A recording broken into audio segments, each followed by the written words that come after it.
Hi, I'm Diane Dayton, and we're at the 18th Annual VF Outlet Berks Jazz Fest in Reading, Pennsylvania. With us right now, sax player, saxophonist, or what do we call it? Saxophonist. That's it. Everette Harp. Hi, how are you? I'm doing well. How about you? Good, I'm great. I know it's been a long day, and I'm so glad that you could take some time to share with us. That's right. I just stuffed a salad down my face. I feel good. You feel good. Yeah. Now, you started playing the saxophone when you were 4 years old. That's mighty young. Yeah, I come from a large family, 7 brothers and sisters, and my mom is a piano player, and she played for my dad's church at the time. I played for the churches that we belonged to at the time, and music was just something we all sang. We all played piano. I started that at 2, and we all had piano lessons, and the saxophone was just an instrument that they said I decided I wanted to play. Oh, okay. I had a brother that was about 4 years older than me that played trumpet as well. So that was the instrument of choice by me, and I started at that age, and it was basically just something I gravitated towards immediately.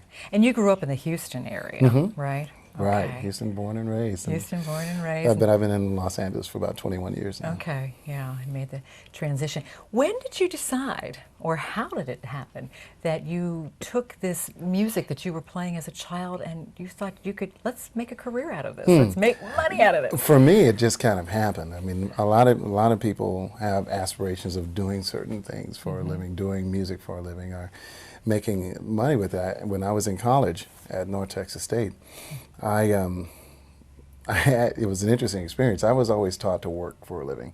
My dad had always instilled in me, get a job. I was at 14 when I got my first job at Jack in the Box, if you know what that is. Yeah, I don't know if you guys have them back Yeah. here. And I worked my way through college, at one point in a financial aid office and another managing an Italian restaurant. Okay. And so I'd have musicians coming by all the time saying, hey man, why are you working this place? You're a really good sax player. You could be making, you could be playing gigs. And at that point, I had never played a professional gig, and I never even thought about it. I was there to get my music education degree and a BA degree as well. Okay. And basically, I just said to them, I said, well, how much are you making on your gigs? They said, man, we make $25 a night.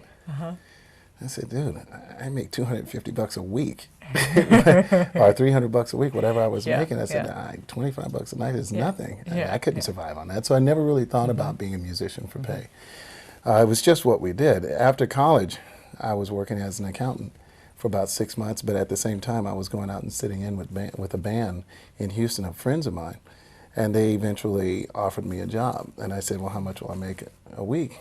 And they said $1,500. I said, well, that's quite a bit more than I make as an accountant, so sure. So I think it was more the financial side of things that made me veer that way more or less than music, because again, I've always played music, and it's not what I do, it's who I am. The accounting was right. Yes, the numbers were right. The numbers were at that time.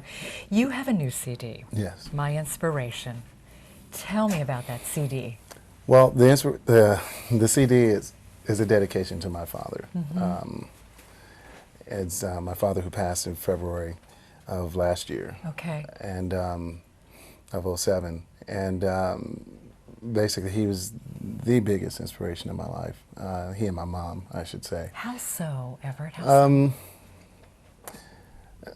We really depend on our parents to mold us into the characters that we become later in life. And my mom used to call him Pete and me Repeat, because I'm so much like him. And the good qualities as well as the bad qualities as well as the good. But the one great thing about my dad, he always taught me to recognize your faults and deal with them and be able to accept them and move on. He's just a great man. I've never known such unrequited love. He was a minister too, right? Yeah. Yeah. Yeah, he was, I think he started preaching when I was 13 years old. Yeah. And there was just never, the one thing about him, there was never a room that he couldn't walk into and not light it up. I mean, he would just light up a room with his smile. And there's one thing I've been told I've been blessed to have, father's smile. but I don't know that I ever use it to his extent. But you know what? He didn't want me to play jazz. He never really liked the idea of the environment that jazz invoked. I had to tell him at a young age, you know, you need to trust what you did. You know, I'm not going to go down that road. And once he saw that I wasn't, he became one of my biggest ardent supporters. And once I moved to Los Angeles, it's just the thing that is the most inspirational about him is the amount of love that he had for me and the amount of support that he had for me. And he was, you know, he and my mom were the biggest supporters, I should say. So that was the inspiration for this CD. Right? Yeah, the memory of him mostly. It's devastating to anyone who's lost a parent. It's hugely devastating. It's probably the most momentous